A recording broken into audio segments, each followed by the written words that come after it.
Hello, আসসালামু আলাইকুম viewers. শিল্পী শিলা হাউস অ্যান্ড পেইন্টিং ইউটিউব চ্যানেলের পক্ষ থেকে আপনাদের স্বাগতম। ভিউয়ার্স, আজকে আমি আপনাদের জন্য একটি সুন্দর বেবি ফ্রক ডিজাইন নিয়ে এসেছি। তো চলুন ভিউয়ার্স, ভিডিওটি শুরু করা যাক। তো ভিউয়ার্স, এই ডিজাইনটি করার জন্য আমি পাল কালারের রং নিয়ে নিয়েছি। আর এই রং দিয়ে মূলত ভিউয়ার্স আজকে আমি এই ডিজাইনটি করব। তো প্রথমেই ভিউয়ার্স আমি একটা ছোট্ট বৃত্ত করে নিচ্ছি। এরপর আমি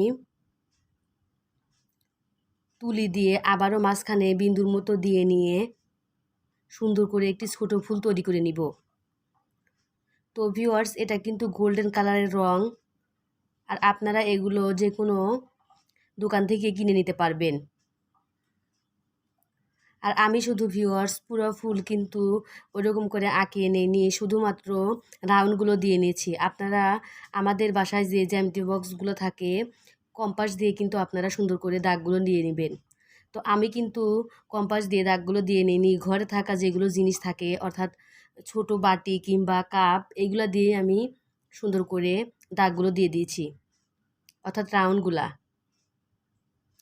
তো এখন আমি আরও একটি বর্ডার লাইন করে নিলাম। করার পর আবারও ছোট ছোট করে সুন্দর করে এই ডিজাইনটি করে নিব। এই ডিজাইনটি ভিউয়ার্স মূলত সবাই পাঞ্জাবিতে করে, অর্থাৎ মান্ডালা ডিজাইন। তো আমি ভাবলাম বেবি ফ্রকে করে দেখি কেমন লাগে। তো আমার কাছে মোটামুটি ভিউয়ার্স পছন্দই হয়েছে। তো আপনাদের কাছে কেমন হবে অবশ্যই আপনারা কমেন্ট করে জানাবেন। আর ভিউয়ার্স, আমি আমার চ্যানেলে প্রতিনিয়ত হ্যান্ড পেইন্টিং ও সেলাইয়ের ভিডিও আপলোড দিয়ে থাকি।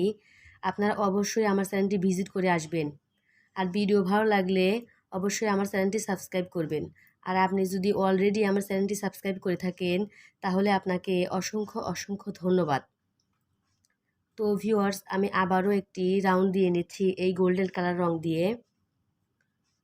আর অ্যাক্রিলিকের যে আমরা সাধারণ রং দিয়ে কাজ করি, লাল সাদা এরকম, ওই কোটার চেয়ে কিন্তু এই কোটাগুলো আরও ছোট হয়। তো অবশ্যই কিন্তু দামটা একটু বেশিই পড়ে এই গোল্ডেন কালার রঙে।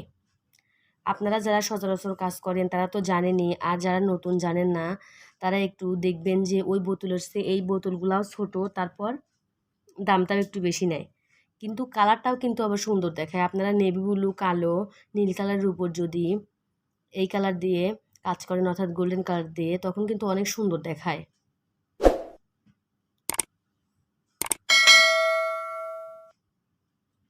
তো ভিউয়ার্স, আমি আবারও রাউন্ডের ভিতর দিয়ে সুন্দর করে দাগ করে নিচ্ছি। এরপর আমি এর মাঝখান দিয়ে ছোট ছোট করে আবারও লাইন দিয়ে নিব, আর এক পাশ দিয়ে ছোট করে বিন্দু করে দিব। তো বরাবর আমি একই নিয়মে করব। তো ভিউয়ার্স, হ্যান্ড পেইন্টিংয়ের কাজ করা খুবই সহজ, খুবই তাড়াতাড়ি হয়ে যায়। আপনারা একটু চেষ্টা করলেই পারবেন।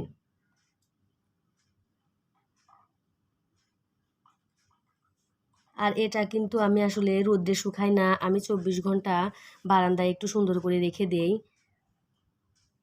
রেখে দেওয়ার পরে কিন্তু উল্টা করে ভাঁজ করে লন্ডি করে এরপর আপনারা জামাটি রেখে দিবেন।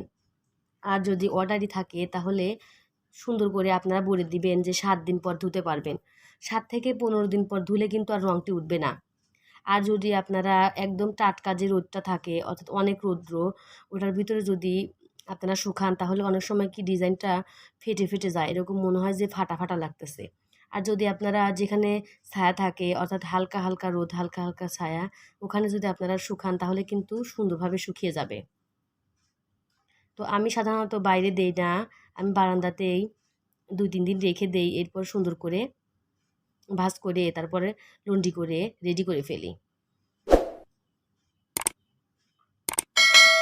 তো ভিউয়ার্স, আমি 3টা করে পাতা দিচ্ছি আর একটা করে গোলাপ ফুলের মতো করে এঁকে নিচ্ছি।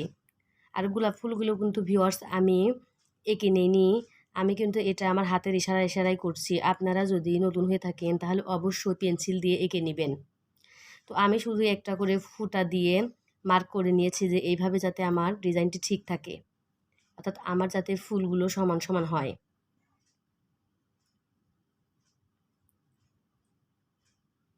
তো ভিউয়ার্স, আমি সুন্দর করে পাতাটি ফিল আপ করে নিচ্ছি।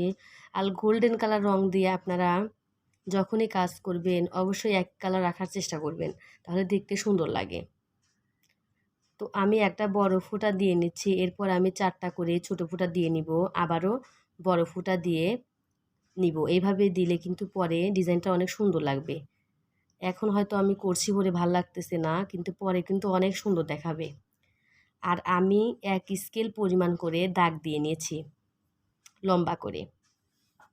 অনেক সময় ভিউয়ার্স ভিডিওতে দেখানো সম্ভব হয় না, কারণ যদি আপনাদের আমি ডিটেলে দেখাতে যাই তাহলে ভিডিওটি অনেক লং হয়ে যায়। আপনাদের দেখতে অসুবিধা হবে যে এতক্ষণ একটা ভিডিওর পিছনে আমি ওয়েস্ট করব। আমাদের তো আসলে সবারই এখন সময়ের দাম আছে। তো আমি একই নিয়মে লম্বালম্বিভাবে সুন্দর করে প্রথমে একটা বড় ফুটা দিয়ে এরপর আমি 4টা ছোট ফুটা দিয়ে আবারও বড় ফুটা দিব। আর এইভাবে আমি পুরো কাজটি কিন্তু ভিউয়ার্স বডি পার্টের কাজটি কমপ্লিট করে নিব। দেখুন ভিউয়ার্স, আমি সুন্দর করে বডি পার্টটি কমপ্লিট করে নিয়েছি, আর কতটা সুন্দর হয়েছে আপনারা দেখেই কিন্তু বুঝতে পারছেন। আর নিচ দিয়ে ভিউয়ার্স আমি একটি করে গোলাপ ডিজাইন করে এরপর আমি সিটা করে দিয়ে দিয়েছি। আর এটি আপনারা দেখলেই বুঝতে পারবেন। তো একটা ফুল আমি কমপ্লিট করে নিয়ে আপনাদের দেখানোর জন্য, যাতে আপনারা আবারও দেখে শিখে নিতে পারেন। তো আমি হাতের ইশারায় সুন্দর করে গোলাপটি করে নিচ্ছি আর পাতাটি দিয়ে নিচ্ছি। আর আমি যে হলুদ হলুদ ফোঁটা দিয়ে নিয়েছি এটা আমার আঁকার সুবিধার্থে, এটা কিন্তু আমি এই রং দিয়ে করে নিইনি। এটি আমি এক্সট্রা একটু কালার দিয়ে পেন্সিল দিয়ে করে নিয়েছি, যাতে আমার ফুলগুলো সুন্দর হয় আর একই নিয়মে থাকে। তো আমার ওই ফুলের আরও একটি পাপড়ি দিয়ে নিলাম। তো ভিউয়ার্স, আজকে এই পর্যন্তই। আপনারা সবাই ভালো থাকবেন। আল্লাহ হাফেজ।